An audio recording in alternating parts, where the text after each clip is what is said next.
creo que lo que explica que dedicara mi vida a investigar el misterio y a contárselo a los demás tiene que ver mucho con mi infancia. Yo nací en Teruel, que es una pequeña ciudad de provincias que en aquella época apenas tenía 25.000 habitantes, en donde todo estaba por explicar.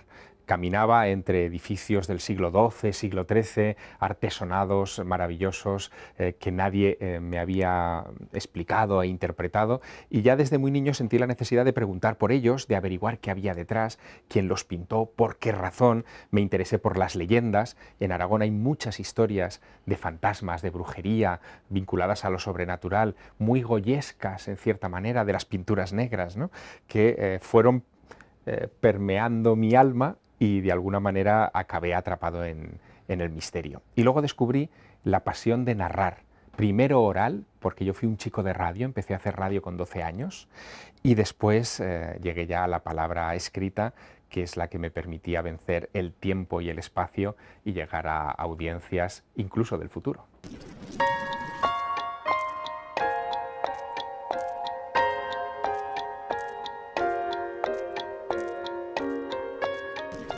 Yo creo que los personajes que funcionan verdaderamente en literatura son aquellos que ocultan un tabú, algo que no son capaces de vencer y que de alguna manera en el curso de las páginas de la novela lo van descubriendo y se van enfrentando a él. En ocasiones se superan y en ese caso se convierten en héroes, o en ocasiones caen dentro del tabú y son devorados por el mismo y terminan siendo antihéroes o simplemente se desvanecen en las páginas de esa historia.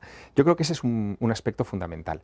Pero otro también, y en mi caso yo bebo de la tradición medieval de los libros de quet, tienen que tener una quet, una búsqueda, un anhelo, algo que sea más grande que la vida misma y que desde luego que el entorno del protagonista, y que les obligue a salir de su entorno, de su cascarón, y descubrir nuevos mundos.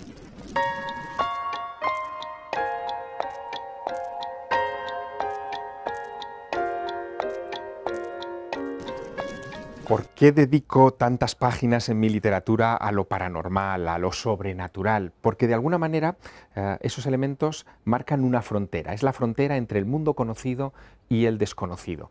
Y de alguna forma yo siempre me he sentido atraído por lo que desconocemos, es lo que nos hace avanzar como especie. Cuando además te tropiezas con ese tipo de elementos en tu propia experiencia cotidiana, bueno, pues lo que yo he hecho es, en vez de obsesionarme con ello, como le pasa a muchas personas, lo he transmutado en literatura. Un buen ejemplo es lo que me sucedió siendo estudiante de periodismo recién llegado a Madrid para hacer mi carrera en el Museo del Prado.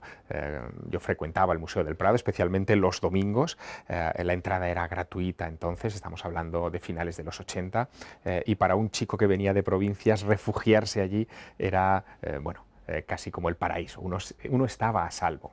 Hasta que un día, en una de esas visitas delante de La Perla, que es una de las obras maestras de Rafael, el cuadro favorito de Felipe IV, el que inicia la colección de pintura real del museo, de repente un señor mayor se me acerca y me pregunta si sé leer el cuadro. No si sé verlo, sino si sé leerlo. Claro, digo que no, y él comienza a explicarme detalle por detalle un alfabeto que hasta entonces nadie me había explicado. Es el alfabeto del simbolismo, de los pequeños detalles que los pintores de aquella época inyectaban en su obra, y que desde entonces hizo que cada vez que me aproximaba a un cuadro de Rafael o de ese tiempo, terminara no viéndolo, sino leyéndolo. Y ahí nació El Maestro del Prado, que es una de mis novelas, yo diría que biográficas en buena medida, más queridas.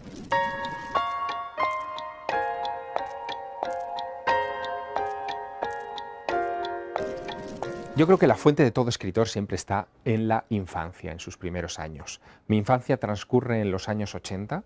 Los años 80 son unos años muy tumultuosos, muy creativos en todos los sentidos. Por ejemplo, en el género cinematográfico se inventan buena parte de los efectos especiales de los que hoy somos herederos. Es el momento en el que irrumpe, por ejemplo, La Guerra de las Galaxias, que es la primera película que yo voy a ver al cine en 1977.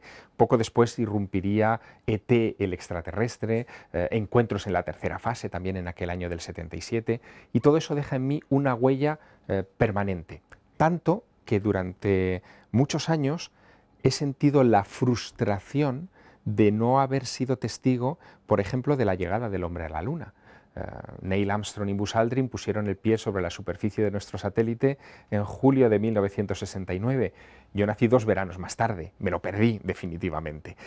Pero eso me marcó, y me marcó porque, desde mi punto de vista, los astronautas son los últimos héroes que ha dado la humanidad, los últimos exploradores de lo desconocido. Después han venido otras influencias, por supuesto, ya más marcadas por la literatura. En mi caso, por ejemplo, influyeron mucho autores como Umberto Eco, que eclosionan en los años 80, primeros de los 80, sobre todo a partir del Nombre de la Rosa, en donde mezclan la historia con lo sobrenatural, dándote también, digamos, la capacidad de culturizar a través de lo que escribes, partiendo de un elemento que es fundamental, la curiosidad. Apelan a la curiosidad del lector. Y eso también me caló mucho, y toda mi obra literaria está muy marcada por esos ecos de Eco.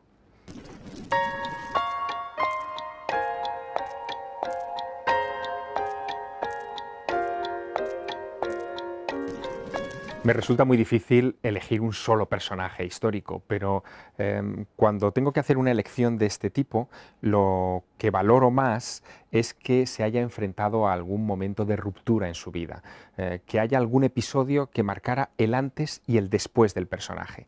Y entre el abanico de caracteres de personajes de la historia que a mí me han llamado la atención, hay uno en particular que vivió uno de esos momentos en una fecha muy concreta, 12 de agosto de 1799. El joven general Napoleón Bonaparte se encuentra en Egipto, culminando una operación militar de enorme envergadura. El directorio republicano francés ha decidido invadir el país de las pirámides y ha puesto al frente a este jovencísimo general.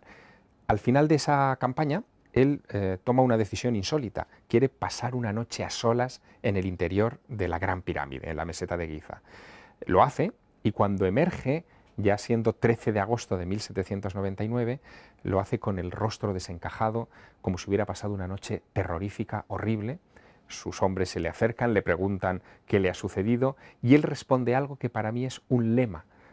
Él dice: aunque os lo contara, no me ibais a creer. Ese lema se convirtió en un desafío, y muchos años más tarde, en el año 1997, siendo yo un joven periodista, un joven reportero, tuve la ocasión de imitar a Napoleón Bonaparte, de pasar mi propia noche en el interior de la Gran Pirámide a solas, en la oscuridad total, hasta las 6 de la mañana, que emergí, recorrí esos mismos angostos pasillos hasta salir al exterior, y creo que debí poner la misma cara que Napoleón Bonaparte, ¿no? Porque es verdad que esa noche a mí me hizo recapacitar mucho. Fue una noche en la que yo creí haberme disuelto en la oscuridad, haber muerto y haber vuelto del mundo de los fallecidos. Esa idea, si la tuvo también Napoleón Bonaparte, es lógico que le cambiara su perspectiva, porque a partir de ahí se convirtió en el hombre más osado de su siglo, no temió a nada, conquistó la mitad de Europa, y es porque quizá aquella noche de agosto de 1799 en la meseta de Giza murió y le perdió el miedo a la muerte.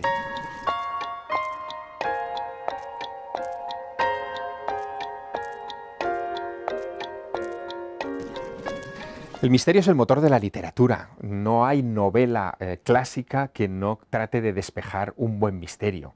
De hecho, si vamos a los orígenes de lo que es el género literario, de las primeras novelas, nos encontraremos con que el primer texto que sabemos que se escribió con ese tono fue en el antiguo Irak, hace 5000 años, fue la epopeya de Gilgamesh, y lo que Gilgamesh quería resolver es el misterio de por qué él, como rey de Babilonia, tenía que morir, por qué no era como los dioses, e hizo un viaje al más allá para resolverlo. Después de Gilgamesh llegó Parménides, uno de los padres de la filosofía presocrática, que también nos dejó un poema muy misterioso, muy oscuro, en el que se cuenta un viaje al más allá. No hablemos de Dante y la Divina Comedia, que es otro viaje al más allá. No hablemos de Don Quijote de la Mancha, que de alguna manera también es un viaje en el que él se enfrenta al enigma de su propia alma, convirtiéndose en lo que verdaderamente es, que es un caballero andante, ¿no? Así que yo creo que mientras haya literatura, habrá misterio, mientras haya misterio, habrá literatura. Vivimos en tiempos donde los misterios, lejos de ofuscarse, eclipsarse o apagarse, están más vivos que nunca. Pensemos en lo que nos está dando la tecnología espacial. Cuanto más exploramos los confines del universo, más preguntas se hacen nuestros físicos. Cuanto más exploramos sobre la naturaleza íntima del lugar que ocupamos en este cosmos, más se parecen las preguntas de los sabios, de los técnicos, a las preguntas de los antiguos filósofos. Hay mucho misterio todavía y creo que vivimos en un momento excepcional para escribir sobre estas cuestiones.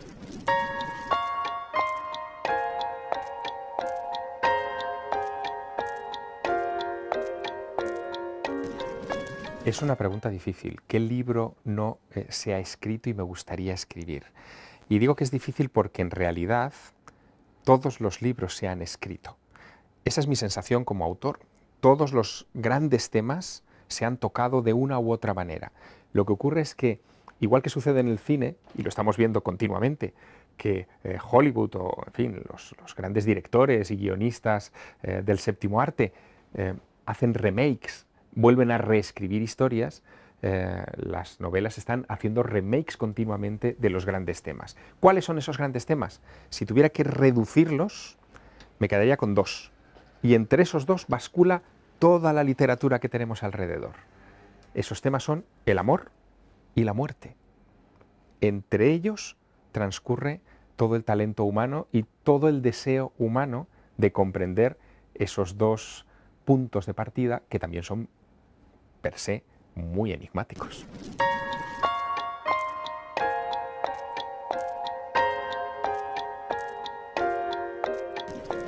Yo soy un escritor que a la hora de sentarse delante del folio en blanco de su ordenador para empezar una historia, duda mucho.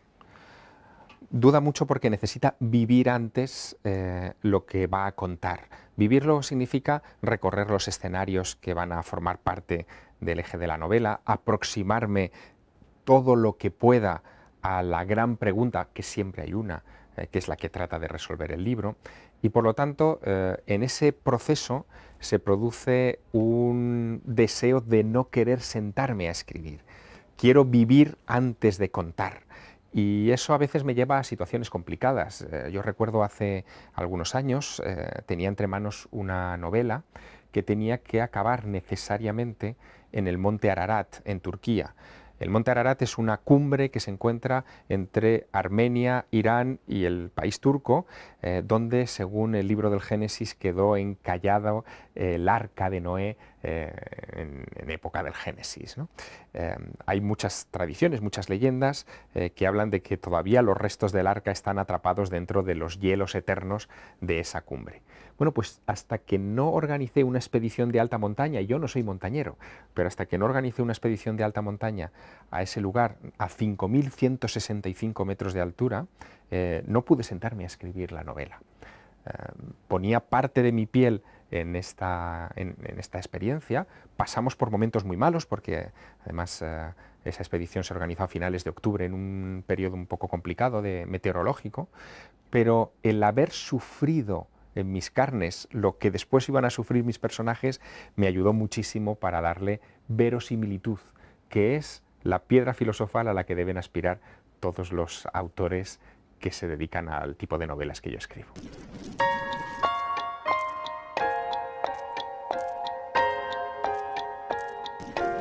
Mis proyectos siempre están marcados por el deseo de contar. Como antes comentaba, yo empecé en la radio con 12 años y eso fue porque necesitaba contarle a mis contemporáneos, a mis compañeros de clase o de otros colegios, las cosas que bullían en mi mente. Y esa pasión sigue estando hoy. Por lo tanto, me gustaría no desprenderme nunca de mi faceta divulgativa, seguir en radio, inventar cosas también para televisión. Creo que la televisión necesita también que le demos un toque próximamente, en el que se mezcle lo que sabemos narrar con los instrumentos de la ficción y aplicarlo a la no ficción. Creo que esa mezcla todavía está por desarrollarse un poco. Y desde luego pienso seguir escribiendo y seguir enfrentándome a las grandes preguntas. La que me ronda ahora, en la que estoy ahora reflexionando y que será una de las columnas vertebrales de mi próxima novela, es una pregunta casi filosófica, que tiene muchas implicaciones y que según cómo se aborde puede parecer muy profunda o muy superficial, pero esa ambivalencia a mí me atrae. Y es, ¿de dónde viene la inspiración? Los antiguos lo tenían claro, venía de las musas. Era una manera de conectarse con otro mundo y recibir de ese otro mundo la información. El propio Parménides hablaba de cómo en la antigüedad clásica, en la Grecia clásica y en la Magna Grecia, se escondían en cuevas para recibir la inspiración de los dioses. Hoy, en cambio, con la visión tan antropocéntrica que tenemos, pensamos que todo está en nosotros, en las conexiones cerebrales, en la química orgánica. Bueno, explorar esos dos polos me atrae y en ella estoy.